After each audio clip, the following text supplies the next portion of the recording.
The following podcast contains mature subject matter, adult themes, and may also contain profanity. You have been warned.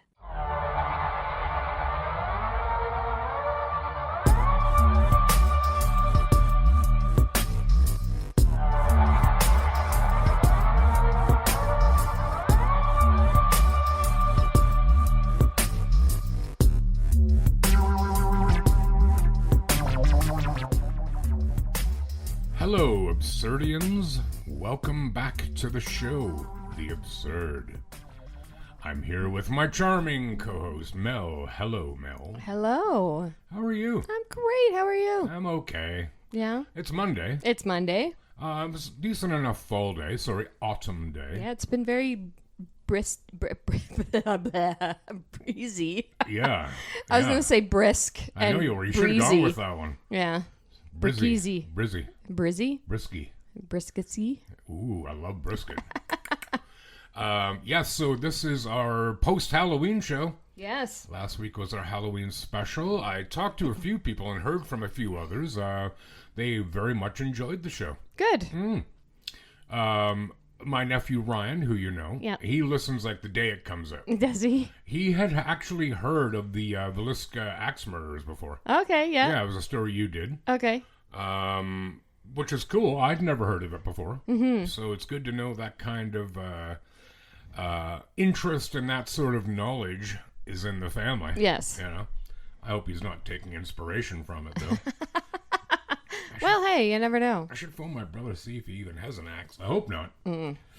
So you're well? You had a good weekend? I had a good weekend. Trick-or-treating was fun. Did you dress up? Not really, no. Oh, well, that sounds like maybe you kind of did. Well, I had a hoodie on that says I'm fine. And then it looks like you have blood all over your sweater. Oh, Yeah. interesting. So it was kind of fun. So it's not real blood. Not real blood. That's good. I mean, it could be. Who knows? Did your kids have a good time? Yes. Did they? Yes. Oh, yes. Good. I think this might be the last year that my son will want me to be with him. Well, because he didn't need me for anything. Right. I think he just likes the reassurance knowing that I'm there. It's dark, whatever. Yeah. But Does he give you a cut, though, like 10% as escort fee? he doesn't have a choice. Oh, yeah, so you do skim some. Excellent. They go to bed at some point. Right. It's just the rite of passage So of you being a and your parent. hubby take a cut. Absolutely. That's fair. Yeah. I would. Did you see, contrary to what we were always raised to believe, there was an incident in Cambridge where a pinhead, not like an idiot person, like somebody who's dumb and a jerk, but a literal head off a pin, was found in a chocolate bar. Stop. I'm not kidding. And somewhere else, a mini bag of chips was opened and then reclosed with morphine in it. In Cambridge? No, I don't remember where this was. Somewhere here in southern Ontario. I don't remember where it was. I'm like, what is wrong with people? I don't know, but I wouldn't mind going to that house and get a couple bags of chips. Morphine's pretty good stuff. Absolute bullshit. Yeah, that's horrific. Like, there's a special place for you if you it's do called stuff an like that. institution. Yeah. Well, really. Yeah. Like, what do you possibly get out of doing that? I don't even want to know. No. So nobody was hurt though. Well, that's good. So that's awesome. But yeah, well, of course, Halloween night, I went to watch the Jays game at the Piper. Well, we got to talk about it, eh? And people shouldn't be too down the dumps. I mean, it sucks to lose. Sucks because we should have had it, and there were some bullshit calls. Yeah, shoulda, woulda, coulda. They went down, pardon the pun, swinging. Huh? The ball stuck. Well, yeah. Pick it up, you twat. Flip it. I know. Okay, well, because if you can't come up with the same answer both ways. Like, he just picked it up. It wasn't stuck. He just went over and picked it up after he complained about it. Well, it was, because it's called a dead ball. That's why. Right? Let it go. You'll be way happier if you let this go. I mean, they took it to the 11th inning, game 7. No, they played really well. LA was overwhelmingly favored at the beginning of the series. So good on them. You know, they got to the World Series. Lots of teams have never even been there, like Seattle Mariners. Yeah. So anyway, Friday I went to Piper's to watch a game. Never been there. You lie. And I had a few beers. Yeah. And then Saturday, I'm like, do I really want to go out to watch a game again? So I did. And it was just Savvy and I. Yeah, we sat at the bar. I had booked a 4-seater table the night before for Saturday, but then it turned out it was only going to be 2 of us. So I called because I don't like doing that. I don't like taking up space. Fair. So we sat at the bar, which proved to be A, awesome, and B, a little hard on the drink because this dude said, 2 dudes. One just snuck in. He booked on a dinner party when he realized the bar he was at didn't have a TV. So he left and came to Piper's to watch the game. God knows what he had to deal with later. Anyway, he stood the whole night. Didn't even have a seat. He stood at the bar. But he and this other guy sitting beside me named John, they were buying drinks. Like, I had 3 Jaeger bombs, which I don't even Oh, my like. God. Jaeger bombs. I have bad stories about that. 3 Rye on Ice. Wow. But he bought, all the Jaeger bombs were bought. I don't buy that crap. I drink it. Like, if it's free, it's for me. And a bunch of beers. I'm like, golly. And this guy paid for it all? Well, not for everything, but for the 3 Jaeger bombs. Wow. Yeah. Did you put out? I gave him your number. Zing. Want to rock and roll, lady? Oh, that's awesome, though. That's cool. And then yesterday was a total chill fest. Yeah. But yeah, so, good weekend all in all. Yeah, I went to my friend Evelina's house on Saturday night. Oh, she was having a watch party, so there was cool. probably 12 to 15 people there at any given time. So Was everybody naked? No, Okay. no, I'm less interested. no, not this party. Oh, okay. Did you have wings? No, but she had a very nice charcuterie board and good. snacks and Oh, so there was drinks food on it. It wasn't just the board. It wasn't just the board. Yeah, No, that's good. I wasn't just eating wood. Yeah, that sounds like a good time. Did you stay over? No, Yeah, right. no, I just stayed to the end and then I came home. And then so. yesterday, did you have a sugar cane game to go to? No, we slept in yesterday morning, and then my Slept son in where? had, in my bed. Oh, slept in. I thought you said you stopped in yesterday. Oh no, morning. Like, where the hell no! are you Slept talking in. about? Oh, okay. Just had a lazy morning, and my son played hockey in the afternoon, and Nice. they got absolutely spanked. Ooh. But they did the spanking the day before, so. Oh, wait, was this a Brampton thing? Yeah, Brampton. They won 8-0, Wow. and I don't want to talk about what happened yesterday. Well, what was the score yesterday? 14-2. Damn. And Yeah. who was that against? Guelph. Wowzers. Yeah, That's, we did not play well. Well, clearly. Did not play well. How many goalies did you go through? We only have 2. Well, obviously. And we switched through them, Yeah. but it apparently didn't matter. No, clearly not. But the team, it's a team effort, and they just didn't do it. But anyways, Huh. that's it. So nothing else new? No, not really. I just, it just dawned on me. I don't even know if I actually told you this. No, I don't think I did. Did I tell you that I joined a nudist colony? Oh, God, this is a joke, isn't it? No, seriously. The first few days are the hardest. I love how you're so proud about your joke. Yeah. Shut up. You got any news? You got anything? Well, do you remember I put up a poll on Instagram about whether ketchup belongs on poutine or not? Uh-huh. It was an overwhelmingly in the favor of no ketchup. Oh, really? 86% Really? said no. Oh, that's disappointing. Uh-huh. But it's still the 14% are obviously correct. Right? Uh-huh. Sure. One of these things is not like the other. Well, okay, so by your logic, then Justin Bieber must be an amazing musician. Is he? I don't know. Lots of people liked him. Yeah. Does that make He's him pretty really good. I don't enjoy his music, but I wouldn't say he's bad. You're just saying that to back up your little poutine poll. No? Yeah. I'm just saying. I might get poutine tonight. I love poutine. I love poutine. All right. Remember that poutine we had at the Duke? It's poutine. That was really good. Tonight. Oh. Mull it over. Ooh. Think about it. Yeah, so we got stories today. Mm-hmm. As we do, every time we do the show. I'm going to start, and I'm sorry to say, people, this is not a light story. Uh-oh. It has some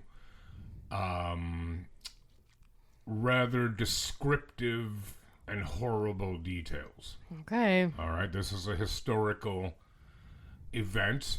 A lot of people won't know about this, and I think people should. You've obviously heard of Auschwitz? Yes. Okay. Have you ever heard of Dr. Joseph Mengele? I don't think so. He was the doctor at Auschwitz who conducted horrific experiments, right, on the prisoners there. Okay. Things like injecting dye into eyes to see if they would change color. Oh, good. Experiments, obviously, on pregnant women. He was fascinated with twins as well, and did lots of experimenting on twins. And it wasn't so much that he was necessarily anti-Semitic in this case, like anti-Jewish. He just loved doing his experiments. He didn't much give a damn who he did them all. But he also did things like trying to impregnate women with other species, eggs or seed, to see what could possibly happen. Jeez. Now, after the war, the West, like the Allies, were very interested in finding him, as was the Jewish community very interested in finding him. They never did. It's almost certain that they know he, with a lot of other senior Nazis, booked off to Argentina. Argentina and I believe Paraguay, because there were no extradition. They were neutral countries. And Mengele reportedly lived out the rest of his life there. Even joined their ski club. So, it's not like he ever got what he deserved. Right. Okay. So I just wanted to establish that as a basis before what we go into here. Okay. So I would agree, most everyone's heard of Auschwitz. A lot of people will have heard of Mengele, and they're aware that those two things are horrific. All right? So this is about Unit 731. Unit 731, officially known as the Manchu Detachment 731, was a secret research facility operated by the Imperial Japanese Army between 1936 and 1945. It was located in the Pingfang district of Harbin in the Japanese puppet state of Manchukuo, now part of northeast China, and maintained multiple facilities across mainland China and Southeast Asia. Unit 731 was responsible for large-scale biological and chemical warfare research, as well as lethal human experimentation. The facility was led by General Shiro Ishii and received strong support from the Japanese military. Its activities included infecting prisoners with deadly diseases, conducting vivisections. You know what that is? No. It's like dissection. Oh, dissection. Yeah. Conducting vivisection, performing organ harvesting, testing hypobaric chambers. That's the kind, when you get out of diving. Scuba diving, you have to sit in for a while to depressurize. Amputating limbs and exposing victims to chemical agents and explosives. Jesus. Prisoners, often referred to as logs, L-O-G-S, by the staff were mainly Chinese civilians, but also included Russians, Koreans, and others, including children and pregnant women. No documented survivors are known. An estimated 14,000 people were killed inside the facility itself. In addition, biological weapons developed by Unit 731 caused the deaths of at least 200,000 people in Chinese cities and villages through deliberate contamination of water supplies, food, and agricultural land. Here's some of the other testing they did. Frostbite testing. Yoshimura Hisato, a psychologist in Unit 731, had a special interest in hypothermia and used human subjects to test humans' reactions to frostbite. Hisato routinely submerged prisoners' limbs in a tub of water filled with ice and held them there until the limbs were frozen solid. Good God. And a coat of ice were formed over the skin. He timed the victims to check how long it took for the human bodies to develop frostbites. According to one of the witnesses to the frostbite testing, the limbs made a sound like a plank of wood when struck with a cane. Then he tried different methods for rapidly thawing of the frozen appendage, such as dousing limbs with hot water, open fire, or leaving the subject untreated overnight to see how long it took for the prisoner's blood to thaw it out. Good God. Unit 731 was able to prove scientifically that the best treatment for frostbite was to immerse it in water a bit warmer than 100 degrees. I'm going to assume that's Fahrenheit. But hope. Never more than 122 degrees. So they actually learned something from that we now know today. Vivisection of conscious prisoners. Wow. Vivisection is a practice of performing operations on living beings for the purpose of experimentation or scientific research. Vivisection was performed in Unit 731 without anesthesia to study the operations of living systems. It was performed on thousands of victims, mostly Chinese communist prisoners, as well as children and elderly farmers. They were infected with diseases such as cholera and the plague, and then had their organs removed for examination before they died, in order to study the effects of the disease without decomposition after death. Subjects that were used to the study of Subjects that were used to study the progress of gangrene had their limbs amputated and reattached to the other side of their body, Oh my God. while others had their limbs crushed or frozen or had their circulation cut off. After the body was used up and exhausted, they were normally shot or killed by lethal injection. Weapons testing. Unit 731 studied bayonets, swords, and knives with the use of their prisoners. You know what a bayonet is? No. So you'll see, they still issue them, but they were generally put on rifles. It's like a long knife. Oh, that would yes. attach to the end of the rifle Yes. for close quarter combat. Yeah. They also studied flamethrowers on both covered and exposed skin. They also set up gas chambers to test subjects with blister agents and nerve gas. They also studied prolonged X-ray exposure, which sterilized and killed thousands of testing subjects. Goodness. They also looked at venereal disease. The Imperial Japanese Army was interested in the symptoms and treatment of syphilis. Male prisoners infected with syphilis were ordered to rape female and male prisoners to monitor the onset of the disease. More rapes were arranged until the exposure established infection. There were human subjects locked up and deprived of food and water to learn how long humans could survive. In order to study crash injuries, heavy subjects were dropped onto bound prisoners. The effects of high G-forces on pilots and falling paratroopers were studied by loading human beings into large centrifuges and spun them at higher and higher speeds until they lost consciousness or died, which usually happened between 10 to 15 Gs. Goodness. Female prisoners of childbearing age were forcibly impregnated so that weapon and trauma experiments could be done on them. Pregnant test subjects were infected with various diseases, exposed to chemical weapons, crash injuries, bullet wounds, and shrapnel injuries. You know what shrapnel is? Mm-hmm. Then they were opened up and the effects on the fetuses were studied. Pregnant women with syphilis were of special interest to the researchers of Unit 731.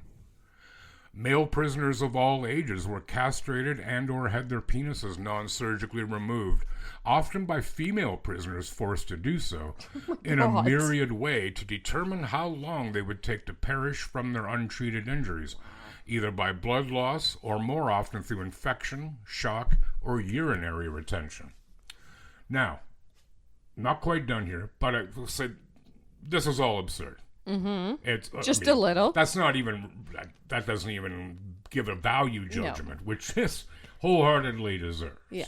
It's repulsive and sickening. Yeah. Man's inhumanity to man kind of thing. But what I find most absurd and appalling is this. So after the war, 12 Unit 731 members were tried by the Soviet Union in the 1949 Khabrovosk war crimes trial and sentenced to prison. Makes sense to me.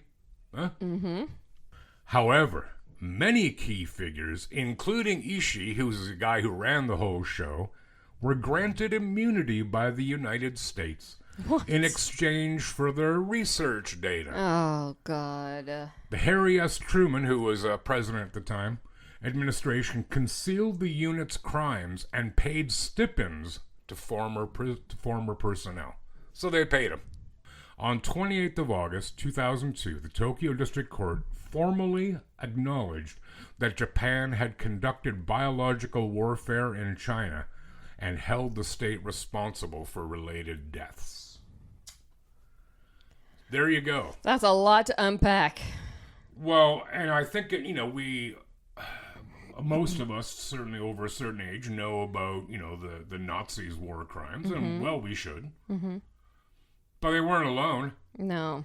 The Japanese did horrific stuff, too. Like, if you're curious to read more, read about what's called the Rape of Nanking, about the Chinese city, and what the Japanese did there. No, I'm not anti-Japanese, not for 1 second. Mm-hmm. Because every culture, every race on Earth is capable. Well, we're all human. Yeah. We're all capable of despicable things. Mm-hmm. So I don't think that, we don't want to paint Japanese with a wide brush. Of course not. It'd be ludicrous. Same with Germans. Mm-hmm. All Germans were Nazis. But we should be aware of these things. Yes, for sure. And in this case, we should be aware of the bloody Americans saying, yeah, it's okay as long as we get the data. Yeah, sounds about right. God. Did they ever wear the white hat in the cowboy movies? Right. They always wear the black shit. Fuck. What's so disgusting? Yeah. But then they dress themselves up as champions of freedom. Yeah, sure. Fuck you. Yeah. At the expense of what? Right. Yeah. Granted, they weren't responsible for these experiments. No. But how about saying, here, Ishii, here's the deal. Give us the data, or we'll turn a flamethrower on you. Yeah. But you're going to prison. Yes. Absolutely. Simple as that. Take your pick. Absolutely. You either die horrifically or you live. Mm-hmm. And we still get the data if you die. Right. Take your pick. Yeah. But you're going down. Yeah. And then to pay them for it? Yeah. That's bullshit. How heroic. Yeah, right. So, yeah, sorry, folks. Sorry if that was a bit, hopefully you weren't eating while you were listening to that. Yeah. Yeah. But I'll tell you this. Yes. My second story, way lighter. Okay. All right. You got one for us? Sure. On February 16th, 2009, I was there. A chimpanzee named Travis, who has appeared in Old Navy commercials, attacked Carla Nash, a friend of its owner, Sandra Harold. Travis had lived a pampered life with Sandra, dining on lobster and drinking from a wine glass. Wait. Why would you own a chimpanzee? Oh, I didn't know chimpanzees ate lobster. Well, hey. Wonder how I would ever discover that. Yeah, good question. That's just dumb. Remember last week I said I don't like monkeys? Yes, I remember that. Yeah. Yeah. I think I'm going to get some backup here. Especially a chimpanzee. Well, they're pretty close. No, I don't want to say they're close to human, but they're one of the more evolved I know, primates. But still, it's that's still what I mean. A monkey. Let it go somewhere. Yeah. Not in the winter, but, okay, Daddy, you're in Fort McMurray. Here you go. Have a good time. You're in Fort McMurray, is that what you said? No, that's no place for a monkey. When the chimp began acting aggressively, locking himself out of the house, Sandra called Charla, then 55, for help. Wait, the chimpanzee, what's his name, Travis? Travis. He locked himself He's locked himself out of the house. See you around, Travis. Yeah. Charla bought a squeaky Elmo doll to get Travis's attention, but instead, the nearly 200-pound chimp attacked her. Whoa. The thing I remember the most was the chimp screaming, Charla said. The attack was a few minutes long, but the impact was devastating. Travis had ripped off Charla's hands, eyes, eyelids, nose, and began eating her. Oh. Sandra stabbed the chimp in an effort to stop him. He looked at me as if to say, "Mom, what did you do?" Sandra recalled. She explained she couldn't pull the animal off Charla because he was just too strong. Sure. Yeah, I'd say. Yeah. Sandra, who died of an aneurysm a year after the attack, initially called 911. In the now infamous audio, she said he ripped her face off. When police arrived, they found the chimp covered in Charla's blood, and they shot and killed him. I was amazed that I was still alive, Charla said. Her daughter, Brianna, then 20, said once her mom woke up, I was really able to see the bone structure of her cheeks, and it looked like her face. It was disfigured, but it was her face. Charla wore a veil for years to hide her disfigurement, but now she's sharing the results of a groundbreaking face transplant that she says brought her life back. It's a wonderful thing, and words can't express the gratitude that I had this opportunity to live a better life, she said. She now lives in an assisted living facility, undergoing speech therapy and other rehabilitation. She says she's looking forward to being able to eat some food, specifically pizza and steak. As Charla says, I was only drinking everything from a straw, and my goal is to be able to eat. An initial double-handed transplant failed, but Charla tells the outlet she's planning to undergo another surgery, sharing life's getting better. It's coming around slowly, but yeah, it's getting better. It's hard, but it's better. Wow. There, I saw some pictures of what this chimpanzee did to her. Yeah. Like, unrecognizable. And I didn't know they got that weighty, 200 pounds. Yeah, that's pretty big. Damn straight it's pretty big. Yeah. And almost all their muscle. Mm-hmm. So I remember Mike Tyson wanted to fight a gorilla. Oh, yes, I remember that. Dude. No. No. I mean, I'd sign up for it. What, to but fight it? No, to watch that. Oh, but would you? Dude. You'd be watching somebody die. The gorilla will destroy you. Oh, literally. Yeah. Like this thing tore her hands off. Yeah. Tore How her easy hands is that off, to just do? ripped her face apart, everything, and started eating her. Well, lots of animals try to eat you, but ripping your hands off? I didn't think a chimpanzee would try to eat you, though. But It eats lobster. I guess. He's used to cracking open skulls. But wasn't it you who said that this was probably like jealousy? It could be, yeah. Travis, terrible name. That the woman he attacked, like he was actually kind of jealous of the attention she was getting. Wasn't it you telling me that? No. Somebody was. No. Maybe I dreamt it. Maybe. But you're right, though. It could have been it. Yeah, It because could have been it. Or he just didn't really like Elmo that Well, much. he didn't attack her like to eat her because he was obviously well fed. Yeah. He was used to people, so it's not like he felt threatened. Bought me a stupid Elmo doll. This is what you get. Well, I hate Elmo. But yeah, that's Yeah, terrifying. that would be. That's why I don't like monkeys. Like I don't want them wiped out or anything. But like if somebody would be like, "Hey, do you want to go? You can actually interact with the monkeys." I'd be like, "Nope, no way." No, I'll watch them behind a Dicks. glass wall. I don't like Thanks. them. I don't like them. Like, I'm not for product testing on them or anything. But you know, if you have to give them a smack every now and then, I'm okay with it. Wow, good story, dude. Yeah. Hey, do you like roller coasters? I can't remember if I you're do. one. You do, eh? Yeah, I think I do. And then I go on when I'm like, ooh, I'm too old for this now. So you have been on them. Oh, yeah. Pardon me, I was having a sip of cold coffee. It was actually pretty good. But do you like big, scary, stupid, crazy high? Yep. Oh, yeah, it doesn't bother me at all. Can't. I don't know why. Really? Really? Oh, that kind of surprises me. Does it really? Yeah, it does. How come? I don't know. No, I don't I like just feel like nothing really scares you. I'm not really as scared of them. Scared? Yeah. It's kind of weird. Okay, so here, story time. Gather around. All right, chillin'. can't wait. So I've never been a big fan of roller coasters, but I've gone on them. I don't like them. I find them uncomfortable. I'm tall. I'm big. I got to squeeze in there. And I'm always worried that, I'm going to hit my head on something as it goes by or something. Anyway, years ago when Elmira still had a fall fair before it got chased out by the do-gooders. That's about the raceway, yeah? Yes. My then girlfriend, who was from England, she was over, and we went to the fall fair, and she loved rides. She knew I hated rides. She goes, "Will you go on the Ferris wheel with me?" Yeah, sure. That won't bother me at all. I know it won't. So we get on there, get up in there. I'm terrified. Really? Yeah, dude. And I never saw it coming. Wow. Never saw it coming. And I'm just sitting there like, holy. This needs to be done. Yeah, this cannot end soon enough. Wow. But you know why I think it is? Like, okay, so this Ferris wheel, they come into town Thursday night, set everything up. Sunday they tear it down, they're gone, right? Yeah. The Joker in the Iron Maiden t-shirt running it.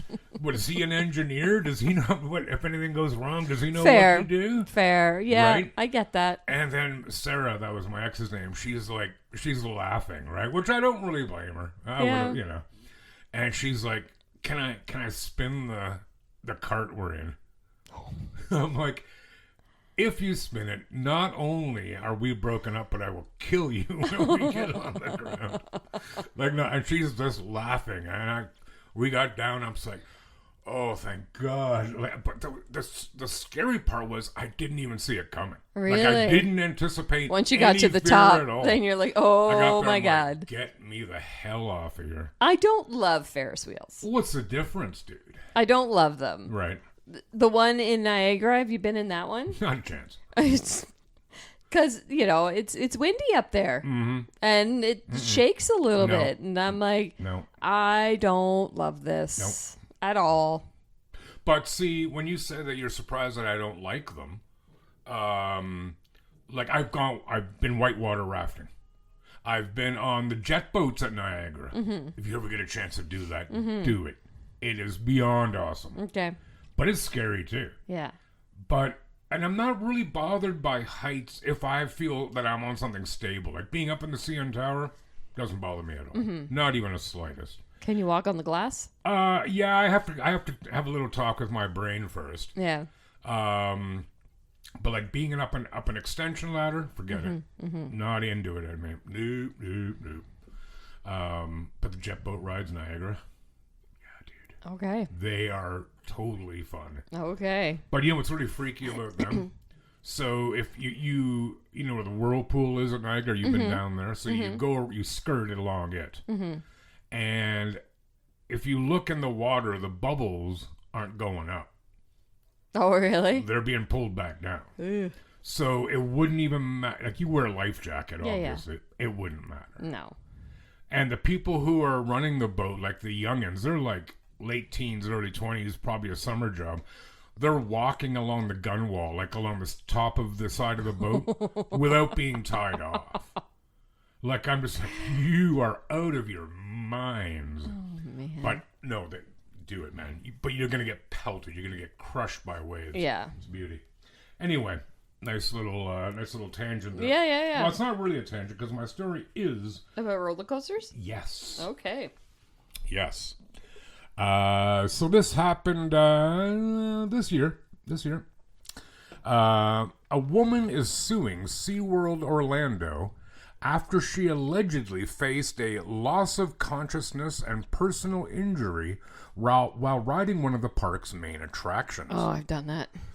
According to a complaint filed on Tuesday, October 28th in Orange County, Florida, a park goer named Hillary Martin, no relation, visited SeaWorld Orlando on March 24th as a quote-unquote business invitee. During her visit, the woman rode the Mako roller coaster when a duck flew into the path of the roller coaster and struck her in the face. I've seen these videos. Martin, as represented by local firm Morgan & Morgan, is suing the park on one count of premises liability, claiming SeaWorld negligently failed to, quote-unquote, maintain the premises in a reasonably safe condition. It's a duck. Like... You can't control that. I wouldn't know how. The complaint further claims the park created a zone of danger for bird strikes by placing the high-speed coaster near a body of water, increasing the risk of collision with ducks, gulls, geese, and other waterfowl. Imagine if like a flamingo hit you. Do they fly? Can't remember. Martin claims as a result of the incident, she had suffered permanent injury, disability, physical impairment, and loss of earning power. The plaintiff is seeking more than $50,000 in damages. The Florida Department of Agriculture and Consumer Services, that's an interesting mashup, is the statewide agency responsible for inspecting amusement rides. Each quarter, the department releases a report that details injuries and illnesses at exempt facilities. According to the October report, Martin's incident was never recorded. A representative for SeaWorld Orlando declined to comment, citing pending litigation, but said, "The safety of our guests and employees is a top priority, and we take these matters very seriously." Of course, yeah. SeaWorld knew, or should have known, of this dangerous condition, as this was not the first reported bird collision to occur on one of their roller coasters this year, a representative for Morgan & Morgan shared in a statement. "We're here to get justice for our client and ensure this allegedly dangerous design is fixed permanently." I do wonder how they're going to do. Are they going to kill every bird in the area? Yeah, Move the roller coaster? Drain the lake? Yeah, tell the birds. Local news previously reported on a child who was hit in the face with an object during a visit on or around March 15th, so a couple weeks before this main incident happened. As a result, the impact caused an injury that required stitches to her forehead, and later a development of post-traumatic stress disorder and anxiety disorder, the lawsuit stated. According to SeaWorld's Orlando website, Mako is the city's tallest and fastest roller coaster. The attraction sends guests 200 feet in the air at speeds up to 73 miles per hour. The ride is named for one of the ocean's fastest known sharks. The lawsuit comes over a month after Universal Epic Universe guest Kevin Rodriguez Zavala, 32, was found unresponsive after riding the Stardust Racers roller coaster on Wednesday, September 17th. The man was later transported to a hospital where he later died. Orange Ochoa Chief Medical Examiner Joshua Stephanie said Zavala died after sustaining multiple blunt impact injuries. The duck's condition was not reported. Yeah, what are you supposed to do? Like, put a call out to all the ducks? Like, stay out of this area? So you go on a roller coaster, but I don't really get it. Like, life is fraught with potential dangers. Of course it is. Some we can hope to anticipate, others we can't. Mm-hmm. You know? I don't really see how... And I'm loath to defend Disney because I hate them. Mm-hmm. Or any, like, super large corporation. But in this time, like, what could they have done? Nothing. Right. Like, nothing. Do you have somebody on each roller coaster ride with a shotgun? Oh, duck coming. Yeah. Take it out. I got a problem with that. Just put it in your terms and conditions when you buy a ticket. Right. Which I guarantee not responsible if you get hit by a bird. I guarantee you there's something on the ticket. Oh my god. To that effect. Oh, of course. And this dude they found dead, it never said what his death was caused by. Mm-hmm. Like, blunt force trauma, but, did somebody beat him up? Right. Did he fall off a ride? Like, take his seatbelt off? Mm-hmm. Yeah, no thanks. You know which really ones, the ones that go around and you're on like a swing with a chain? Oh, yeah. Yeah. The swings. Yeah. Balls to that. Because what if the chain lets go, dude? I love that ride. That was my favorite ride as a kid. How many times have you hit your head? What would you hit your head on? I don't mean, like, in general, the fact that you like that ride. Like, do you have, like, a brain injury of some kind? Well, I probably do, but... Wow. No. No. No? Just no. I'm just trying to think of what I would need to be paid to go on one of those rides. Yeah, there are definitely rides now I wouldn't go on. Like what? Like any of the super crazy intense rides. Like I've seen some at Wonderland that have stopped upside down and like they have no. I would need stopped at the top before it drops. Yeah. If I had to go on, if you said, okay, Rod, I'll give you like $50,000 if you go on that ride with the chain swing, I would need like some sort of eye covering so I couldn't see anything. But it just goes in a circle. I would need to be sedated. And I would need like a double layer of Depends. Like one inside the other. Yeah. Oh, because I'd be a mess by the time I was done, dude. No, Like, really? The swings, they'd like the be most throwing me in the- innocent ride. Throwing me in the orca tank to hose me down. I can't go on it anymore because I just get dizzy. But Well, that's part of what I'm saying, but Yeah. I'd be terrified. no, Terrifying. really. I went Yeah. on it a couple years ago. Again, it was just like a county fair, whatever you want to call them. But I went on with Addison because she loves it. Yeah. And as soon as I got on, I'm like, oh, this is a bad idea. Like the ride I was just talking about? Yeah. So you guys were in separate chairs? Yeah. Well, Oh, yeah. good for her. Yeah, you get in separate Is chairs. Was she okay with it?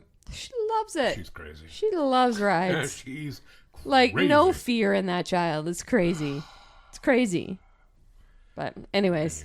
Yeah. All right. I got one more. Please. All right. Is it about roller coasters? No, Okay, no. Good. No, this one's spooky. Carry on. Oh, All I like right. spooky. The Bintaro train tragedy on the 19th of October in 1987 had occurred in Jakarta, Indonesia, and till date stands as one of the worst train accidents ever seen there. A fatal accident where two passenger trains collided at a high speed in the Bintaro area took more than 150 lives and seriously hurt many more people, I guess. Yeah. Since then, spine-chilling ghost apparitions and supernatural sightings were witnessed after the crash. Both trains were on the same track in opposite directions on that particular day of the accident. The major miscommunication between the train operators, accompanied by inadequate safety measures, was the cause of the collision. The impact was devastating. The crash resulted in a gigantic loss of life and injuries. The tragedy was enormous, both in terms of physical and emotional trauma. But what was even more disturbing was what followed. Weeks and months after the crash, people residing in the Bintaro region began complaining of bizarre occurrences. The railway workers also had their say in this matter. Reports said several people claimed to have seen ghostly sightings or the spirits of victims who were killed in the accident. Some claimed to have even caught glimpses of these ghosts at all hours of the day, including nightfall, which added to the more creepiness of the situation. I would say. Stories were already circulating that Bintaro was haunted by restless ghosts whose lives were cut short in the tragedy. Then there were these weird noises. Witnesses say they heard screaming or screaming voices that happened during the night. Ugh. The horror stories have been passed from one generation to the other and were formed from the folklore of the Bintaro area. It was an area that people dreaded because mystery had surrounded it. The spirit souls could not rest after their death. The Bintaro train tragedy is remembered for its destruction, but also for the spooky tales that rose afterwards. Ghost stories and paranormal activities became part of the history of that tragedy, as it was labeled as the haunting chapter of Indonesia. Behind all these ghostly tales, however, the incident became a point of turnaround for railway safety in the country and emphasized clear communication and security procedures to prevent such a disaster from happening again. So, if you're ever in Indonesia, go to Bintaro, go to the accident scene, and wait for the ghost to come find you. No. No, you don't want to go? You don't No. want to go check it out? No. No? I might go to Indonesia. Yeah. Well, yeah, that'd be pretty cool. I have a friend that goes there a couple times a year for work. Oh, yeah? I should ask her. I'm like, so hey, have you been there? You should go check it out. Let me know what you see. Ask her to bring you a pack of clove cigarettes. Clove? Yeah. What are I used to those? get them from, I don't remember where I got them from, but they used to bring me cartons of them. I never cared for them much, but my friend Lori, she used to work at the Central. She really liked them. Oh, yeah. And they're clove, and then they're dipped in, I can't remember in what, but they're quite sweet. Oh, yeah? Yeah, they Interesting. make a little sickly for me after a while. But yeah, some people dig them. But I wonder, like with major accidents like that, it does seem that like ghost stories follow. Yeah. And I assume if we look at it scientifically, there's probably some psychological reason for that. That people, to make sense of it, maybe. I don't know. Yeah. It's funny when you started off with that story, because as we've said before, we don't know what the other person is bringing to the episode. We, at the beginning, we do a very brief, okay, what stories you got, just to make sure that we haven't copied each other, Right. which has not happened yet. But you made me think, so my mother is always a little bit trepidatious of going under bridges with trains over top. And the reason is in Cambridge, back in the 50s, that same thing happened. Two Oh, trains really? collided. They weren't passenger trains. I'm pretty sure they were freight trains. But they collided on a bridge downtown Cambridge and then fell onto the road below. Yikes. I assume there were people who were killed. I have no idea how many. Mm-hmm. But, so that's a news story that would stick in your head as a Absolutely. child, right? Mm-hmm. So, she'd never been all that crazy about it. But then when we go under a bridge, like on the expressway, there's a rail bridge going over top. Yeah. Just before we get to Ottawa. Yeah.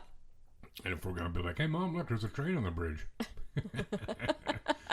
Got to keep people strong, you know? Yeah, that's right. Yeah. Good one, man. Yeah. I like a ghost story. I like a crashing train story. Do you? No, not really. So that's the episode. Yeah. That's all we got That's for today. what we got. Yeah. So if you guys are on our socials, you know what to do. Yeah, you better know what to do. Yeah, It'll like be a us, test. follow us, share us.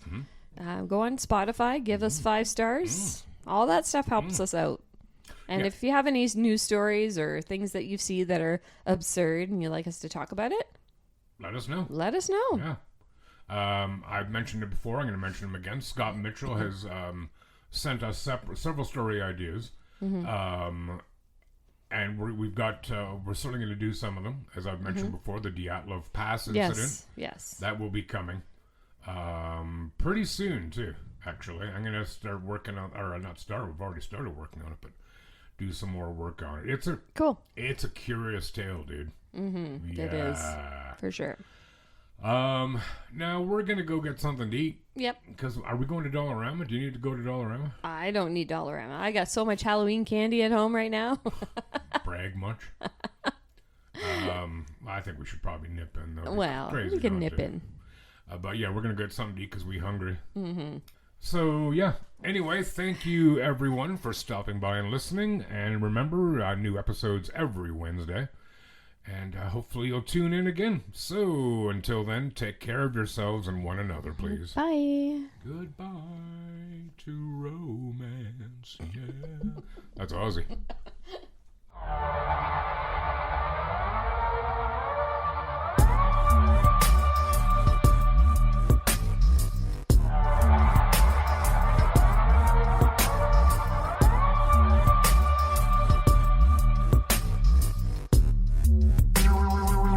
The Absurd Podcast is written, produced, and recorded by Rod and Mel. Music by Audionautics.com.